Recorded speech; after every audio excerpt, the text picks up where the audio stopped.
Where those who take the BQE can expect massive traffic backups this weekend and also next weekend. A section of the BQE narrows down to one lane as the Department of Transportation installs equipment to monitor the weight of trucks. Fox 5's Duarte Geraldino takes us to Brooklyn. At one point, traffic slowed to less than 9 miles per hour Saturday because on a segment of the Staten Island-bound BQE in downtown Brooklyn, thousands of vehicles are being forced to squeeze through just one lane. It was freaking horrible. I moved like 2 exits in an hour. It was the left lane that was closed, so it was only like 2 lanes going on. And then people were even using like the emergency lane to like go through the front. So it was bad. It was that bad? Yeah. And this is going to be the new normal for the next 2 weekends. Man, this traffic is terrible right now. I gotta go, but it was terrible. The DOT is reducing lanes to make room for equipment used to install weigh-in-motion technology. This tech is designed to reduce the number of overweight vehicles on the highway. Already underneath the BQE, you can begin to see signs of wear and tear caused by the changing seasons, the chemicals, the salt that's used to make sure the roads are passable when it's icy, and the pressure caused by overweight vehicles. A 2021 report issued by Mayor Bill de Blasio's administration found overweight trucks and the deterioration of the cantilever could make this section of the BQE unsafe and unable to carry existing levels of traffic within 5 years. To buy more time so they can solve the bigger problem, they're forcing traffic to slow down, frustrating so many drivers. The traffic was horrible. Like, it was just crazy back there. And then there was like people that would not let nobody like go in. Like, literally, I'm trying to go into one exit and I couldn't go in, so I had to go in the next exit. And the next exit was just horrible. Like, it was just, traffic was whack. Weigh-in-motion technology is already installed along some parts of the BQE. DOT data shows it reduced the number of overweight vehicles by 64% along the triple cantilever, but that's little consolation to drivers stuck in weekend traffic. You were what? Stuck for 45 minutes. Stuck for 40? Yeah, and we went to New Jersey.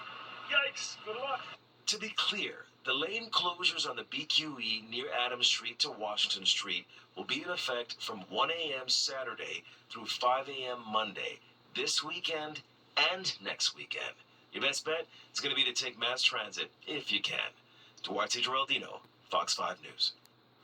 And not to be left out, there's some issues on the FDR Drive as well. The northbound center and left lanes near 40th Street will be closed. Crews are working on critical maintenance there. A handful of northbound ramps will also be closed. This ends tomorrow at 5 a.m. The final full weekend of summer is here officially.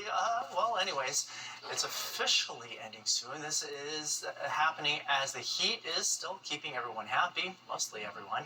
People were soaking up the sun on Coney Island over there. Audrey Puente is here with the forecast, and I guess the question is, how much longer we get to enjoy all this for? Yeah, we have a nice dry stretch for the next few days, but today was definitely the warmest. We had a really nice day across the region, feeling like summer every bit the season as we're still in it. High temperatures were mostly in the 80s across the tri-state area. We even had the 80-degree readings being found across Long Island and even up in the Hudson Valley. Right now, we're at a comfortable 71 degrees in Central Park at this late hour.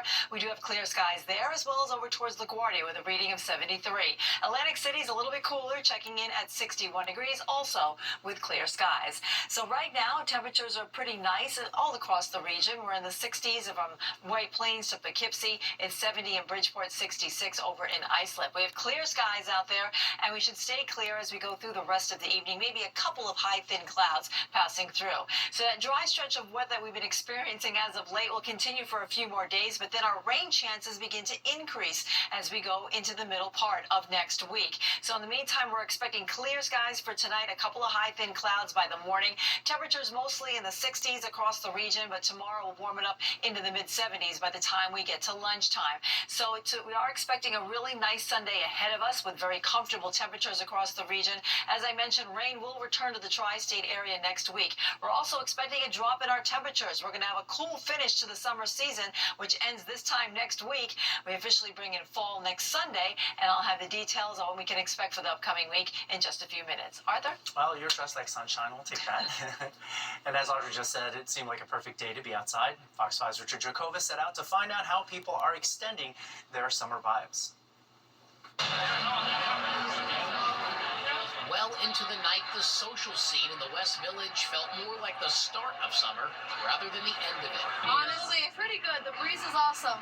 It feels amazing. Couples spent the evening holding hands on the High Line, others dining al fresco while they still could. Came prepared, but I don't even need this. It's nice and warm. It's one last hurrah for summer this September, an entire weekend with sunshine and low humidity. What a way to cap off summer 2024. So we've done quite a bit of the walk. We're looking forward to getting off there, finding a nice bar, finding a bite to eat, All right, so maybe you didn't want to go to the High Line, or maybe going out to dinner is just too steep. There is one place where you can get a ton of food. Get a bowl of linguine, some fried Oreos, and even walk away with a can of tomatoes. That's at the Feast of All Feasts, and it's only in September. We're at the San Gennaro Feast, right here in New York City. The sausage and peppers line at Lucy's wrapped around the block. The weather is good. The food is great. But you got to look for Lucy's. Why the Cannoli King was serving up his secret recipe into the wee hours. Well, I was born and raised on it. I'm here 70 years. I was born and raised. I want to die on this block. I'll probably die full of the cannoli.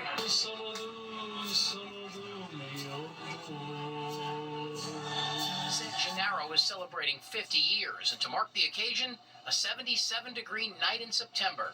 Cue the wall-to-wall Italians and just about everyone else. Before the fall weather, you come here, enjoy the nice weather, and eat a lot of great food, and just enjoy the crowds here. There's something in the city, you feel happy, you feel wonderful. In the San Gennaro is the best. The feast runs through next Sunday, and with this kind of weather, we'll expect everyone to be out and about for days to come. Hanging on to summer from the West Village to the Lower East Side, Richard Giacobas, Fox 5 News. Okay, from the hot to the cold, they're on the ice playing for more than themselves. Coming up, we're introducing you to the men and women suiting up to play some hockey to benefit first responders and their families. Also, Fox 5 News. Keep your eyes peeled for some big spiders that could be crawling, even flying around some parts of the tri-state, as the venomous Joro spider has now been reportedly spotted near the New Jersey border. The interactive monitoring program Joro Watch confirms they've been seen out in Bucks County, Pennsylvania. In recent months, Joro spiders have been making their way north after first being reported in places like South Carolina and Maryland. Scientists compare a bite from the Joro spider to a bee sting.